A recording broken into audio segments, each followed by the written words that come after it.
Now it's time for our keynote speaker, Winona LaDuke. Winona LaDuke is an internationally renowned activist working on issues of sustainable development, just cracking jokes right now, renewable energy and food systems. She co-founded and is executive director of Honor the Earth, whose mission is to create awareness and support for Native environmental issues and to develop needed financial and political resources for the survival of sustainable Native communities. She has another organization and she runs Winona's Hemp farm which all together help communities produce sustainable energy and the materials for restorative and regenerative economy. We'll hear more about that. Winona lives and works on the White Earth Reservation in northern Minnesota. She is a two-time vice presidential candidate with Ralph Nader for the Green Party. Yeah, no big deal. No big deal. A rural development economist and a graduate of Harvard and Antioch universities, she has written extensively on Indigenous struggles for environmental justice. Winona is the author of many books, including All Our Relations and most recently, To Be a Water Protector. She is also the recipient of numerous awards, including a 2007 induction into the National Women's Hall of Fame, in '94 recognition by Time magazine in their list of 50 most promising leaders under 40. Her White Earth Land Recovery Project won the prestigious 2003 International Slow Food Award for Biodiversity. I'm exhausted reading this bio. This is amazing. Winona was also co-founder and board co-chair of the Indigenous Women's Network for 15 years and maintains a significant role in international advocacy for Indigenous people, including making numerous presentations at United Nations forums. I've been steeping myself in Winona's work these past few weeks, and I heard on a podcast, someone said to her, how did you decide to get involved in electoral politics and not just keep doing grassroots organizing? And she said, I'm just willing to try anything. I'm willing to try all the strategies. Winona is also a grandmother, currently living with and helping raise a handful of teenage boys on her farm right now. She was telling me about one last night who is a 14-year-old she's describing as somewhat of a punk, but really he's driving ponies and carrying small children in carts. So he seems pretty good. And she says to use her words from a recent podcast, she says that raising these kids up is her retirement plan.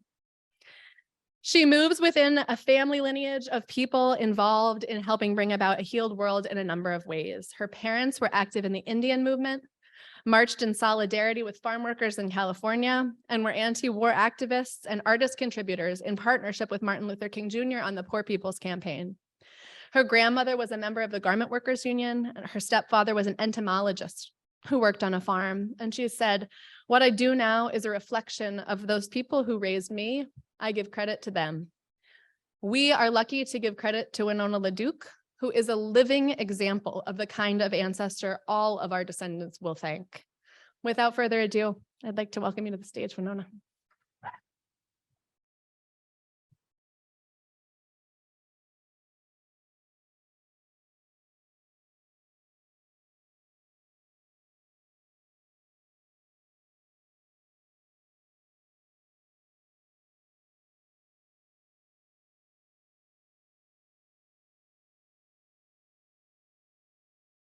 Anine Indindoy Maganata, hello, my relatives. You know, when you get old, the introduction gets really long.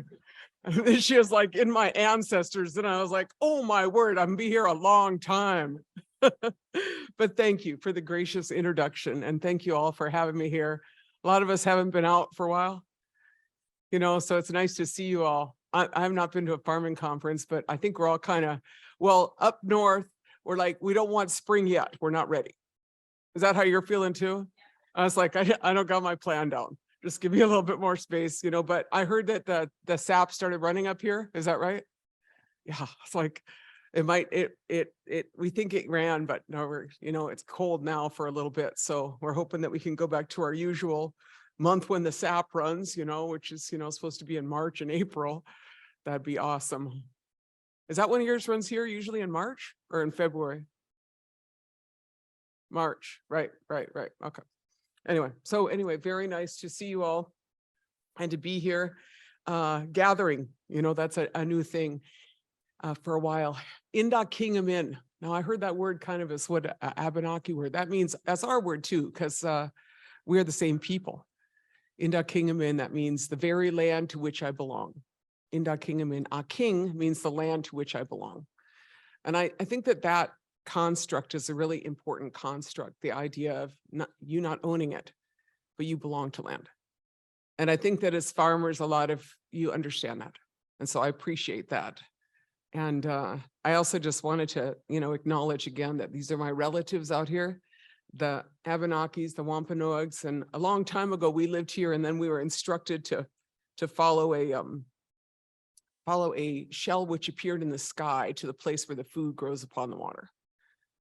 Now, some pretty specific instructions that landed us where the wild rice is. So I'm just saying that these are our people, and we have stories that are related. And so I'm happy to be in our territory here as well.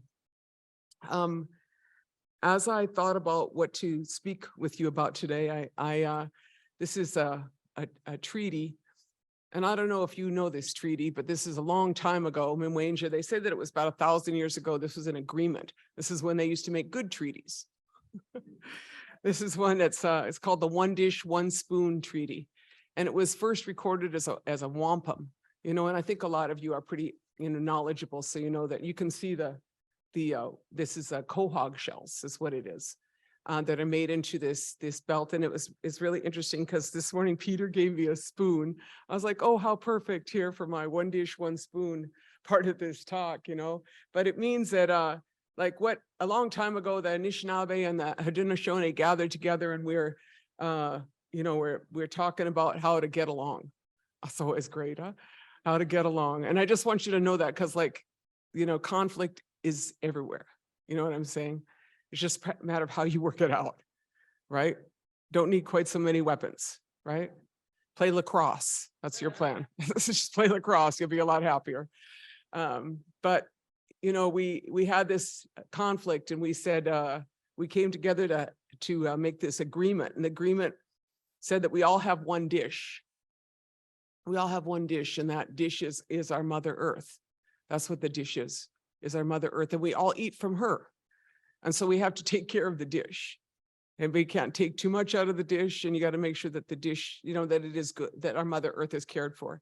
And then we also eat with one spoon. This is lilac, huh? Is that what you said? I never saw lilac spoon before. And but we, in our ceremonies, we serve food, and you serve food with one spoon. You put it in someone's hand, or sometimes you just, give them the food themselves. But now we use a sippy cup sometimes because of COVID, But the point is that if you eat from one dish, and it said if you use one spoon, then you are relatives. You're relatives. And so, the teaching long ago was that we need to work together and treat each other like relatives. And I think that teaching is, really old, but it is really the teaching that is of these times, and it is always of these times. So, it's been kind of some tough sledding for the past few years. That's one way to put it, huh? And I know that we all have suffered a lot of loss, and we've seen a lot of changes around us. And it is been a long time that, we have had before we could come together. And so as I think about, and acknowledge that, I want to ask people to think, even back further to before.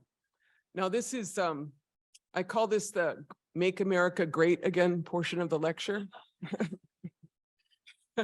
Where I say, like, America was really great when there was 50 million buffalo, right? That's when things were really great, and the single largest migratory herd in the world. In this territory, they had 250 different species of grasses. And, in that same area today, there's about 28 million cattle, and those cattle require an entire fossil fuels economy to support them, right? A buffalo will walk into a storm. A buffalo, can eat in the middle of winter time, and they don't need a feedlot, and they don't need someone to bring them water, and so there is a way to live here on this land that is without, all of this, America was great when there was 10,000 varieties of corn. Now, I actually did bring some corn. I was going to mention that kind of fell out of my bag. And so I'm going to be distributing some corn.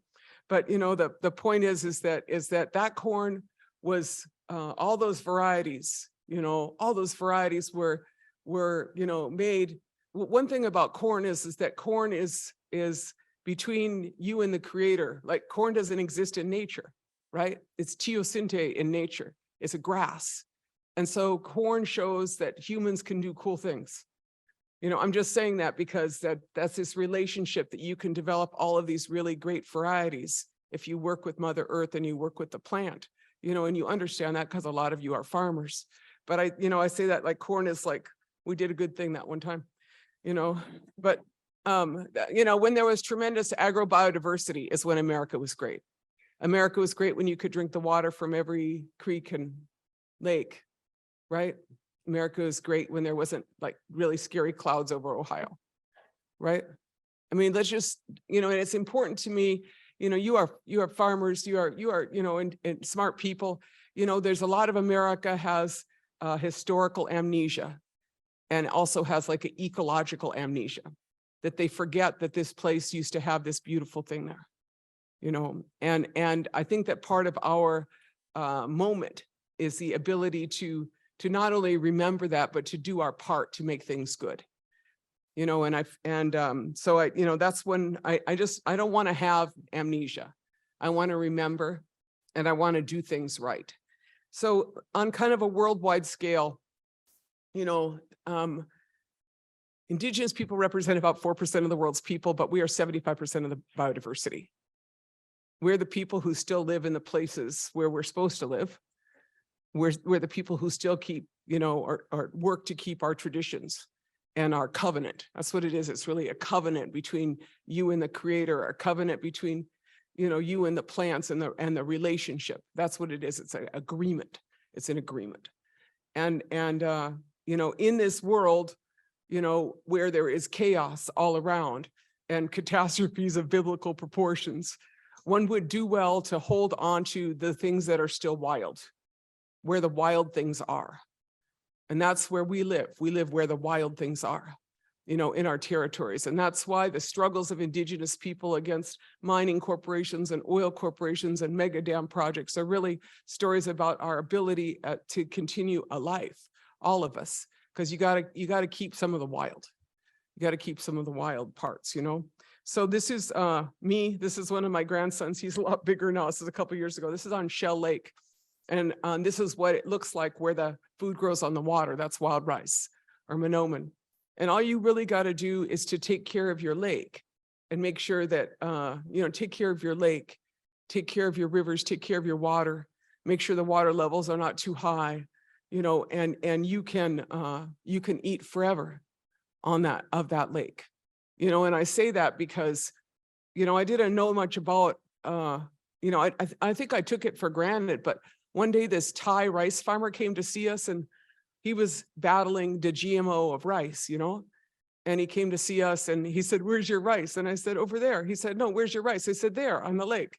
And at that point, I realized that this guy and his community spent most of their lives in a rice paddy, taking care of rice. And all I had to do was take care of a lake, so that's a pretty substantial gift, right?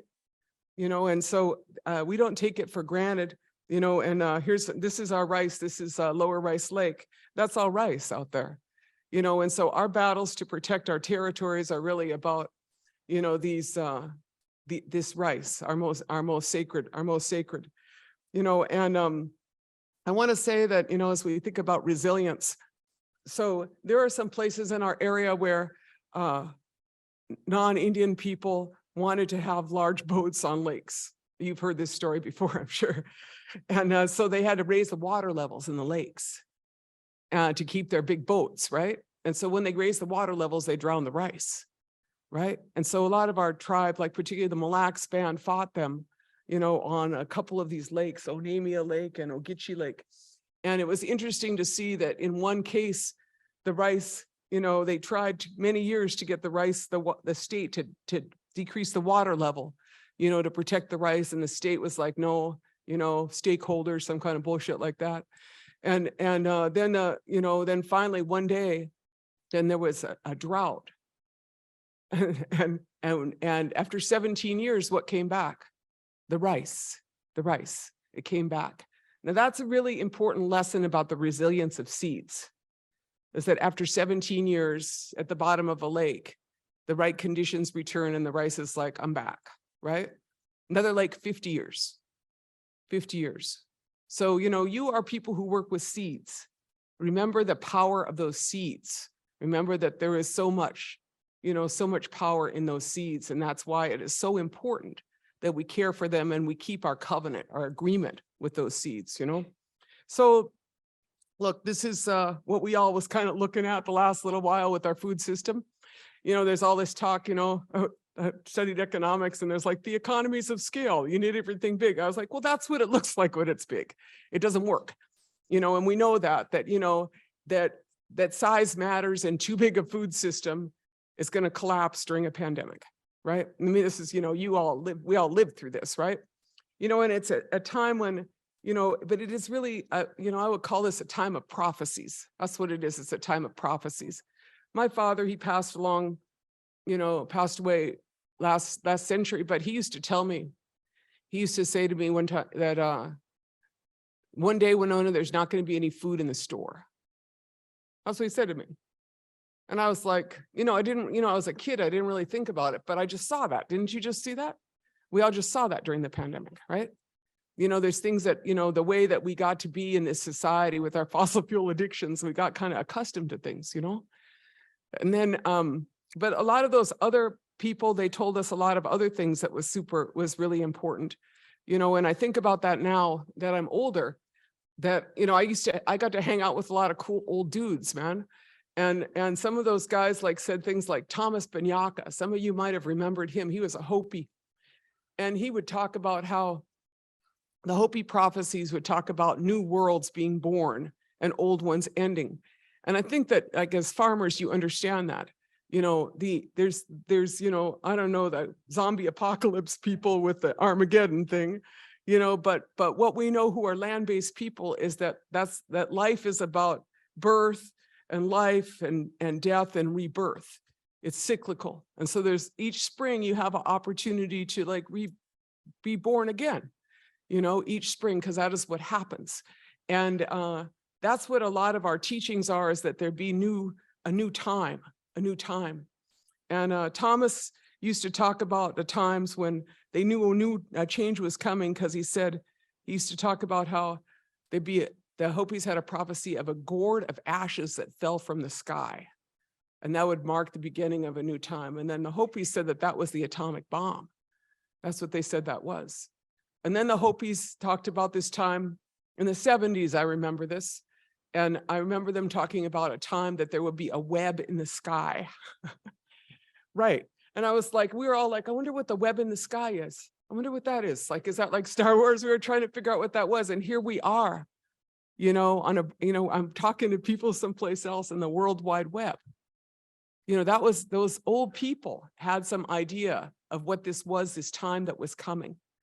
And in our teachings as Anishinaabe people, they refer to this as the time of the seventh fire. And in that time, it is said that we have a choice between two paths. One path is well-worn but scorched, and the other path is green. And it is our choice upon which path to embark. And they talked about how you would know that time is, but that's pretty much where we're at, And they said that you should make a choice between those paths, of those two. And these are those times. These are, I think about these, and in as much, trauma as some of us have had. I will discuss my trauma a little bit later in this lecture. But this is the time of prophecies. That's what it is. And these are like epic times when it is really time to be epic. That's what it is. Because that's what those old ones were talking about. And this is the time that we happen to be the ones who are here. So look around. This is your team. I think it's really important to recognize and to not miss your point in history when you could do something great. So Arundhati Roy, the Indian writer, talks about pandemic as portal. She said that in the history of the world, pandemics have always caused societies to change. This one is no different. She said it's a portal between one world and the next. She said, which is true. we all stayed home. We transformed many things, and in that portal, she said, you got to decide, she says, what are you going to take through the portal? You're going to take your data banks and your dirty rivers, your avarice and your hatred, or are you going to walk through clean? That's what she says. And I think that that's really important to me, that we recognize that these times of change are, upon us, and how we make the change, because everything is unstable. I don't know if anybody else noticed that. There's a great deal of instability out there in that world. There's much more stability on a farm. I'm going to tell you that. And so this is my farm, or one of the farms I live on. This is the young lads she's talking about. So during the pandemic, they all moved in with me because they couldn't go to school, right? There's no school. And so I have horses. And so I end up with like 6 14-year-old boys. Yeah. And they didn't move out. They're still there. But so it's like, for all of us, I'm all important. I go give lectures and talk around, and then all of a sudden I'm home with like all these kids, right? And everybody else had that same thing happen too, right? So in that moment, like, what is it that you're going to do? And so, these young men are horse guys. They're interested in the horses. And so, that is really what we do is, and I'll show some pictures of it later, but I also think that it was, transformational for me to be able to see, this moment and actually have it move into my farm, so that I was like, what world are we going to make, guys? What are we going to do? And so we super relocalized, like probably all of you did. And so we, like, town is a 4-letter word. I don't know if anybody noticed that, but like particularly in the deep north of northern Minnesota, where no one is vaccinated and they're all Trumpers. And, where the native people, I was like, we're not going to town. We didn't go to town, but, so of course we did what you would do, which is we hung out with the Amish, who were our neighbors. Right. And so we all hung out together out there and didn't go to town, and it was fabulous. But anyway, I'm just saying, like, you adapt, and then you rebuild, and you look at your relationships and your relatives and your neighbors, and you say, what does the local food economy look like? That's a question that we asked again more deeply, and I know that is the question and the work that a lot of you are doing, but I just, so this is a little bit of the history of the conflict, and I feel that this is, really kind of where we're at still today. I feel like every time I turn around, I was like, wait, is that Custer? Because it's like some of these guys just do not give up their bags. What I'm saying is like they just stay entrenched in this worldview that is, excuse me from being frank, but I think that the solutions, that the problems we are facing is not in the paradigm which caused them. Right? We got to kind of get out of the box and think how to solve things, which is by working with other people and learning. Like, I like the story of how you all learn from the farmer lady, I mean, that's how we learn. All right. And so look, during the pandemic, we had a lot of trauma in our communities. And I just want to say that, addiction is like not a bad thing. And the fossil fuel addiction that this country has is devastating. And, I just, found this quote this morning from, but I don't think you need him to tell you that we've got a problem with fossil fuels. And the problem with being addicts, is that, I lived my whole life in the fossil fuels era. So have you, and I, have done everything. I, I've gone to drive-in movies. I've, flown around. I've, every once in a while, I try to get that Fiji water so I can have water from 8,000 miles away. I mean, you understand what I'm saying is like, we got into this like space where you feel like you are entitled to this stuff, right? And we're not. And then, so what I really want is kind of a graceful transition out of this. That's what I want.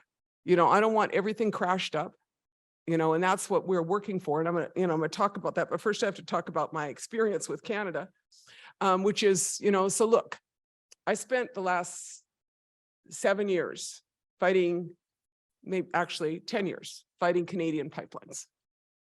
And I know that affects all of us down here because, everybody talks so nice about Canada, but they're criminals. The government is a criminal and the corporations are criminal. But, you know, I'm saying this because this is kind of like, if you're dealing oil to an addict, bad decisions get made. That's just basically what I'm saying. And so, you know, we just, you know, and you all know it because you see it, you see wars, you see this, but, you know, so a lot of valiant people fought a lot of pipelines. And I just want to thank them for that. You know, there was some, when they started around 2015 or 2014, they had about 5 tar sands pipelines proposed. They had Energy East, Northern Gateway, Keystone XL, Trans Mountain, and Line 3, right? Of those, 3 of them, the Canadian tar sands pipelines, were defeated by people who look like us, right? And I'm just saying that, you know, and then here you had the Constitution pipeline, right? Another bad pipeline idea. You had Jordan Cove out in Oregon, you know, and all of these, you know, pipelines are about this, you know, late stage addiction. Because to me, like in my reservation, there are villages that don't have water that is good in the village. And it's like, so I'm not opposed to pipes. I just like pipes for people. You know, we have crumbling infrastructure like in Jackson, Mississippi, right? In Flint, Michigan. But we are enabling this, you know, continued fossil fuel pipelines. So, you know, this is a little bit of my experience. I spent a lot of time at Standing Rock. That's actually not me. I don't want you to think that's me. But I like that picture of that woman. Look, this is what late stage addiction looks like. $38 million worth of military intervention. $38 million is what they spent repressing people at Standing Rock, injuring them, arresting 700 people, and just so that they could put a pipeline, you know, just north of the Standing Rock Reservation, as opposed to just north of Bismarck, which looks a lot more like Vermont, right? You know, so they basically, what they said is that, you know, the white people don't need the pipeline, but the Indians do.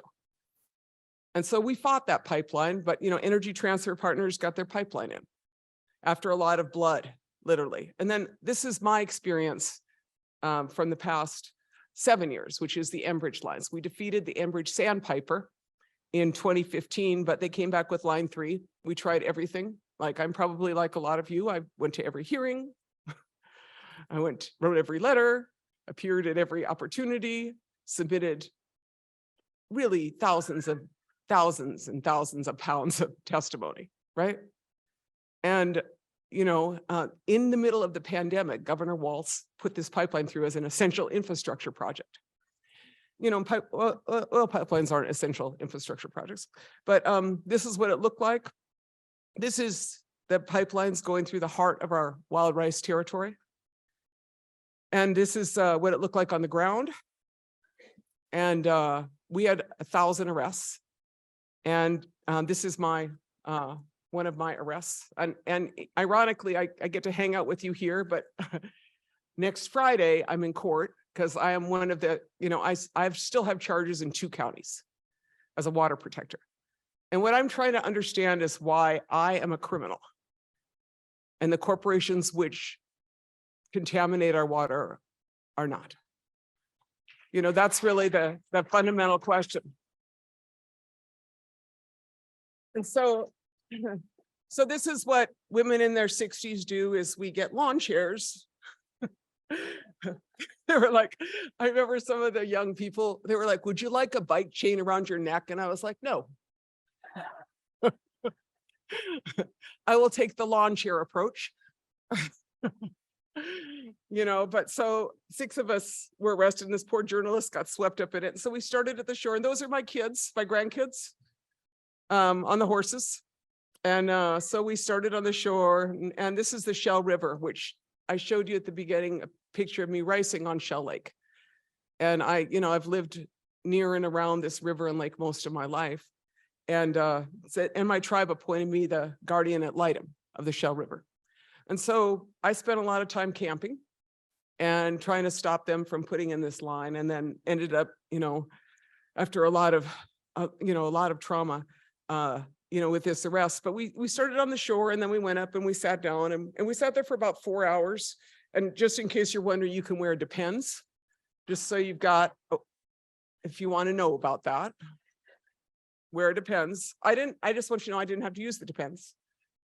but we sat there for 4 hours, right?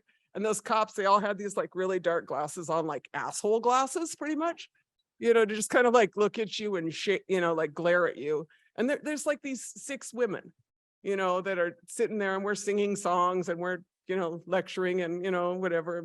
And we just had bike chain, and we had a log chain around our waist. So we were all kind of tied together. And then there had been a drought in Minnesota. And this is like how the crime is compounded, is that they put in a tar sands pipeline, and then the state of Minnesota gives them 5 billion gallons of water to keep their drills going, right? Did you just hear that? They just stole our water. They stole our water, and it was the worst drought in the history of the state. Like in my lifetime, the worst drought in that history. And they gave them 5 billion gallons of water for their tar sands pipeline. And as we sat there for 3.5 hours, and about 3.5 hours in, it began to pour. It rained. It just rained so hard, and if you really want the cops to arrest you, just start raining on cops, man. They were like, we're done. Ladies, we're going. I was like, okay. And at that point, my Depends was very wet. Just telling you, and, just sharing that with you. But so I was like walking to jail, holding up my diaper, you know what I'm saying? It's like, I look probably like a little kid, but anyway, still got charges on this. Everybody else's charges were dismissed. I'm the only person still facing charges for the Shell River 7. And I was like, you guys are complete jerks, but we're going to just keep our work. But, so I say this happened during the pandemic, but, also during the time of the pandemic, with the death of George Floyd was the rise of social movements that were like, we're done. And so this is one of my favorite little pictures here of a local boy. This is the taking down of the Columbus statues. Never in my lifetime did I expect to see 44 statues of Columbus fall in a year. I was like, that was awesome, right? That was awesome, right? And I tell you that because that's what a social movement does. Social movement takes down statues, and then cool Indian people stand where the statue was, and dance, right? And so I'm saying, like, in the darkness of the evil empire that is around us, there is also some people who make something beautiful. And I think that, one of the things about being farmers, or being who we are, is that we are trying to make beautiful, and we have this opportunity to make something beautiful. I mean, everybody in here knows how amazing it is to go out there and, like, the surprise of which flowers came in and what their colors are, or, it is such a great gift that we have. And so, again, I commend you as farmers as well. So look, I just want to talk about the solutions now that I express my trauma of being arrested and jailed by Canadian corporations. So I feel like that in this moment, as I said earlier, this is time of change. And, there's social movement, there's economic disorder, there's ecological disasters, and there's chaos around. And in that moment, it is really important that some of us are coherent. That's what John Trudell would always say, be coherent. And I think about that because it sure is easy to get caught in some kind of crazy, it is really easy. And you have to try to stay solid. And so I call this the Sitting Bull plan. And this is, and why I call it the Sitting Bull plan is that, he was a great political, military, and spiritual leader of the Lakota people. And he said many things, but one of the things he said is, let us put our minds together to see what kind of future we can make for our children. Let us put our minds together to see what kind of future we can make for our children. I don't need to tell you that America is all about the one guy who said the one thing, I was like, no, like everybody. And so, like, they had the Marshall Plan, and what I'm saying is they name all kind of things after old white guys, frankly. But so I just think that it's time to, like, begin to make something new, and I call it after this man, but really it is this opportunity to kind of give birth to a new world. it is this opportunity to make something beautiful, and that will be for all of us. So this is our story of our farming and our recovery. So this is my river, the Shell. This is the Enbridge pipeline on the Shell. And this is RDO Offutt, the single largest independent potato farmer in the country, who gives McDonald's its fabulous French fries. And they have come to inundate our territory with center pivot irrigation. You guys are all familiar with these problems, right? Drawing down our aquifer, using chemigation, widespread contamination, right? And so, you know, I live in this, and my children have gone to school in, you know, under the shadow of Offutt. You know, I used to pull my kids out of school for when Offutt was spraying, but then I was like, the whole village is getting sprayed, you know? So this is what it looks like in my village. So this is at the bottom of the, I don't know how to show that there, but at the bottom of the, where it says Pine Point is my village, right? Where it says Pine Point is my village. And there's a tremendous biodiversity to the west of us, which you could kind of see the beginning of, right? Remember, it's like the most biodiverse place in Minnesota is that region. We got everything there. And then you have this encroachment of industrial ag, right? And so I've been looking at this, and, you know, I was fighting Enbridge, so I didn't have time to battle these guys at the same level. But when Enbridge got its pipeline in November of 2021, when they completed it, I texted, I didn't call him, the project manager, Paul Eberth. I said, Paul, to the best of my ability, I didn't succeed in stopping you, but can we get some of that land back now? And so began our recovering of the Enbridge land story, our land back. And so Enbridge had purchased the land on two sides of my farm because they're jerks, right? To conduct surveillance. You know, we used to do our best dance moves. You know what I'm saying? This is like, if you're under surveillance, you might as well look good, right? So I was like, let me just show you the Macarena. I got us down. You know, we did all kinds of, we have a long story of our group dancing lessons. But so we purchased that land. The Ceres Trust is who actually helped us purchase that land. And so we're really thankful to them for helping us purchase that land. And then, which is that one red dot, which surrounds us. So I have 160 acres that Enbridge had. They didn't do it it was not even near the pipeline. They just did it because they were jerks. And they wanted to buy land, and I don't know if it was to intimidate us, but I was like, you're jerks. And we don't want you. And so I said, you could give it to us or you could sell it to us, and they sold it to us. And then the next red spot over there is RDO Offutt land. RDO Offutt land, where they engaged in spraying, and they would spray my school where my kids went, and the whole village. And so Ronald Offutt is older and mean. We'll just go with that. And but his daughter is not so mean. And a lot of my, I do believe in that there's a lot of women that, you know, are coming into leadership because it turns out that we outlive guys, I guess. You know what I'm saying? And you inherit this empire that you didn't want. That's what I'm thinking is happening. And so I talked to her, Christy Offutt, and I showed her what was going on. And I said, we need that. And I said, you know, I'm going to spend the next 10 years suing you. Or, you know what I'm saying, organizing to try to get you to abide by public health. I said, why don't you just sell us that? And so for a huge amount of money, like $500,000, I got 160 acres of land, which is, and this is what it looks like now. It's growing hemp. Isn't that great? So this is Ronnie Chilton, and this is the guy who actually does all the things that I talk about. I mean, I farm too, but he actually operates big equipment. You know what I'm saying? This is like, so this is our hemp field. This is some granddaughters in the hemp field when it just got started. So I'm a fiber hemp grower. That's what I am. And I'm going to talk a little bit more about it. But the reasons I undertook to do that in the field, I mean, we also grew some corn and This year, we're going to do a crop rotation, and we have some hay we're going to put in there, and then some beans and some sunflowers and some hemp, because the soil was super depleted, right? I put an immense amount of fish emulsion and organic fertilizer on it, try to bring back life to the soil. And that's a great kind of a miracle unto itself, isn't it? If you can bring back life to soil. So that's what we started on.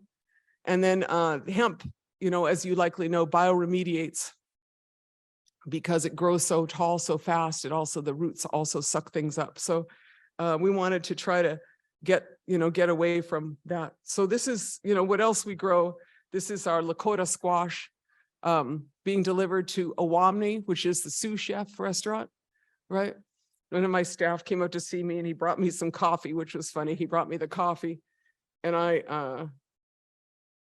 because we have a roastery, and so the local food economy is the people from Minneapolis bring me coffee and I send them back with vegetables for the urban markets, right? And so this is our squash. This is cool potatoes.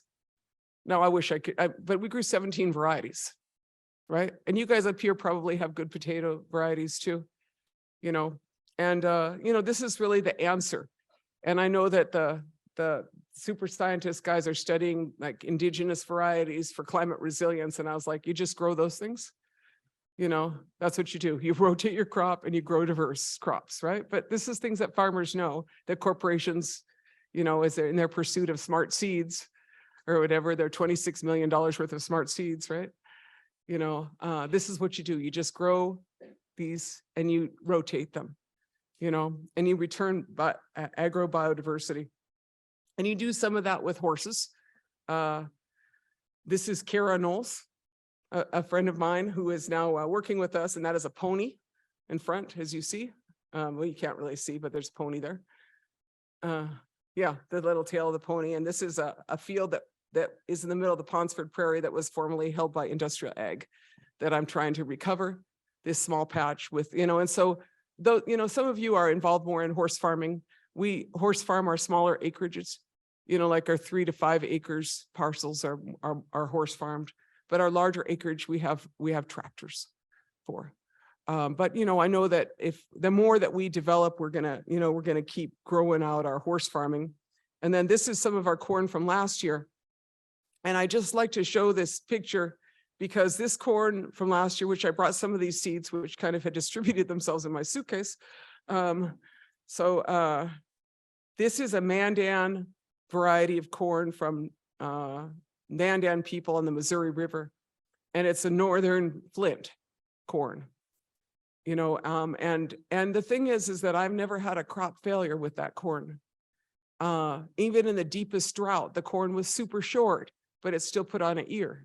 The GMO varieties, no luck, right? And that's because our corn has a brain. You know what I'm saying? And these old varieties are smart, so I think that's really important to know. And then this is Terry Sue Basswood, one of the girls who moved in with me, basically. I have about 5 boys and about 3 girls. They're 16. Yes, thank you. But last night I had a hotel room by myself and it was really quiet. And I like this Mexican proverb or a Zapatista proverb. They buried us. They didn't know that we were seeds. The resilience of seeds is what, feeds us and feeds and gives us life, So this is a little bit about my hemp crop here. This is a 2015 hemp crop. It's just such an epic picture of, I got some sons in there and family, but so this is fiber hemp, which is what I grow. And I've been growing it under federal and state permits since 2015. And I'm interested in, see, this is my fiber hemp skirt. Thank you. Unfortunately, it is Chinese hemp, which is what I'm trying to, right? Everybody knows this story is like, I want it to be hemp from here. So this is what I'm working on. And I appreciate that, that my grandmother was a textile worker. And so I feel that I'm destined to work in textiles and hemp. I can hear her sometimes, like, it's not good enough yet. No, sorry. We can't do anything with that. What are you doing? Having said that, this crop is, you could see that it doesn't look like cannabis. It doesn't look like marijuana. I mean, if you're dumb enough to smoke my crop, then you should just go do something else. But, so we've been growing, and then we're building an intertribal hemp cooperative. And the reason that we're doing that is the reason that is that if you want to change the world, you need some friends, right? Now, I could just try to be like a cool boutique hemp farmer and make like cool little individual things, but that's not revolutionary. That's not going to transform the materials economy from fossil fuels to hemp. And basically, I heard this Kentucky farmer say that about 80 years ago, we had a choice. We had a choice between a carbohydrate economy and a hydrocarbon economy. And we made the wrong choice. A carbohydrate economy and a hydrocarbon economy. Those words are so darn close, huh? But a carbohydrate economy was the hemp economy, because hemp was grown everywhere. Minnesota itself used to have 11 hemp mills in it. We made textiles. We made rope. We made things like, the word canvas comes from cannabis. We made things like canvas, right? And I'm just saying, like, if we just got that back, that would transform the materials economy, which is now entirely entrenched with fossil fuels from fast fashion, right? Which is becoming increasingly a toxic problem, to, the opportunity to bioremediate and to sequester carbon that comes from hemp at the highest rate of any field crop. And so we started distributing hemp seeds, and I put these pictures in of some of our hemp farmers. So this is Madonna Thunderhawk and her daughter, Marcella Gilbert. And this is from the film Warrior Woman. And they are really badass women, these women. I used to work for Madonna when I was like 18, and I was terrified of her. And I'm still terrified of her. She's really, just straight on, not doing that, take care of stuff, And so this is them from the Warrior Woman. And then I gave them like 10 pounds of hemp seeds. And I said, go back to Cheyenne River and plant the hemp seeds. I said, because they asked me. And then I said, send me a picture of you and the hemp seeds. And this is the picture they sent me. So I was like, hemp makes people happy. But this is like some of the statistics, which I think but I'm really interested in building low income housing for my community with hemp, and particularly out in the Dakotas, a little bit west of us, where they have no trees anyway. So why would you import a fossil fuel economy when you could grow your housing? And so that's the work that we are doing. But in order to do that, you have to have a bunch of other Indian people growing hemp. And we are people that actually have a large land base in the Western territories. Although inside our own reservations, a lot of our land has been stolen or is under long-term leases. But we see hemp as one of the strategies, essential strategies for land back. And also to get from the fields to Hempcrete is equipment. And no individual farmer, this story, can afford all that equipment, nor should we. Right? And that's why you need a cooperative, so that you can begin to share equipment and share knowledge and share seeds. And in our case, it is also about sharing seeds, because there's so much seed slavery in this country of, who owns the seeds, and we want to own the seeds. And so that's what we're going to do. So this is our, our work on Hempcrete, which, sequesters carbon. Concrete, if it was a country, would be the third largest source of CO2 emissions in the world after the US and China. Like, we just got too much stuff, right? And then we got our building materials. So this is what I'm interested in. And I have, we're working on insulation and Hempcrete and textiles, and I'm, we're getting closer, but the technology, because it was criminalized for so long, is not available. And so now there's like a lot of people out there working on it. And a lot of the people are good-hearted people, and a lot of people are just trying to make a buck up the plant, frankly. And this is not that plant. This is an opportunity to do things right. To make an economy that sequesters carbon, that reaffirms, relationship, that transforms with disruptive technologies, the prevailing fossil fuel economy. And, even to batteries or to supercapacitors, that stuff is all, because of the graphene, because hemp absorbs so much carbon, somehow it makes special good stuff. So this is our campaign, which is called the New Green Revolution, because I didn't think the last revolution was very good. The Green Revolution, not so great, really, over the long haul, right? And so we think the New Green Revolution is largely hemp. And so we have a whole campaign which we have launched. I mean, in my tribe, because we're about to legalize marijuana in Minnesota, which is not legal, but in that legalization, it was, there's a lot of prohibitions. And so our campaign is called Let My People Grow. And this is what we're working with a bunch of tribes, but, just kind of in closing, look, we have these moment that we're in. And it is this time when there is so much change around us, but I want to say, hold your ground, keep farming. That's what I want to say, because that's what we need to do. We need to do things the right way. And we need to, make this new green revolution and these food systems that are local and that are organic and that are not entrenched with fossil fuels, dripping with fossil fuels, right? And then, we need to look even, like bigger. This is Evo Morales, the former president of Bolivia before Elon Musk unseated him in the lithium coup. But, in 2010, I believe it was, they declared the rights of nature as a part of their constitution. And it was very significant. And I just want to point out, this is an indigenous president who did that. It wasn't, Joe Biden didn't do this. This is an indigenous president that did this, but it was followed suit by, for instance, Ecuador.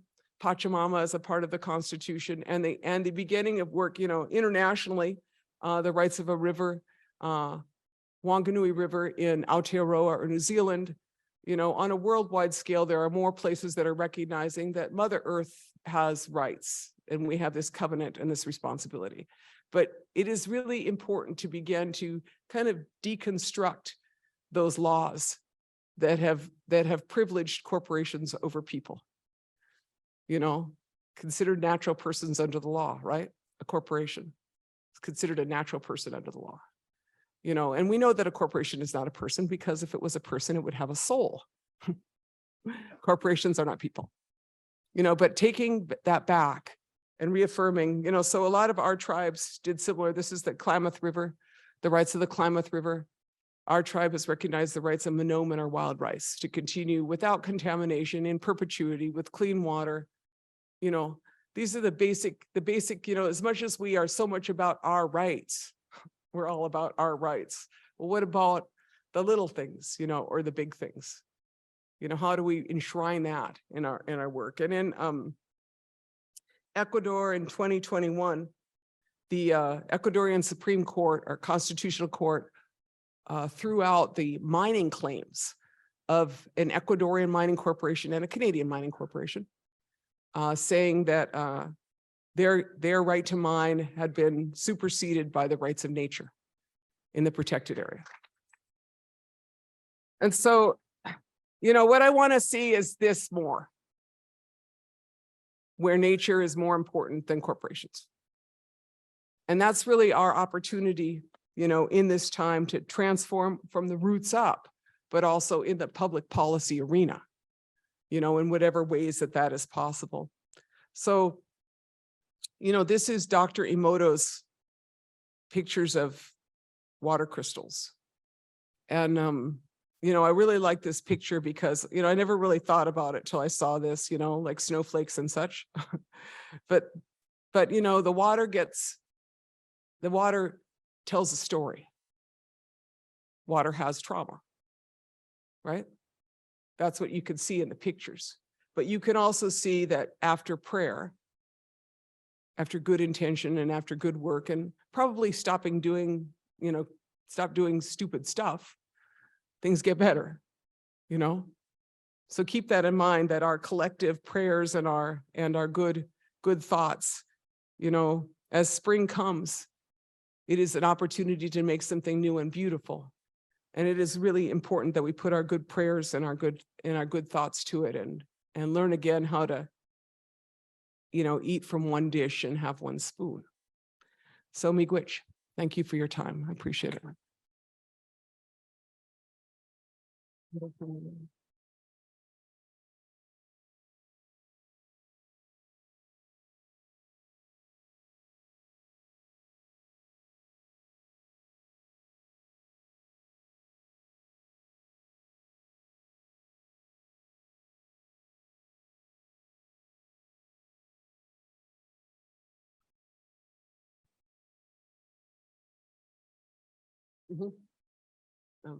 She's going to tell me what to do now. Okay.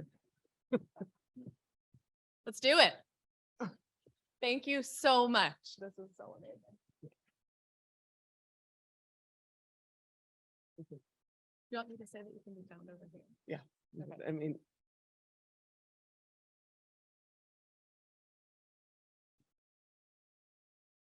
what an amazing message to start the conference with. Thank you again. Let's thank Winona LaDuke again.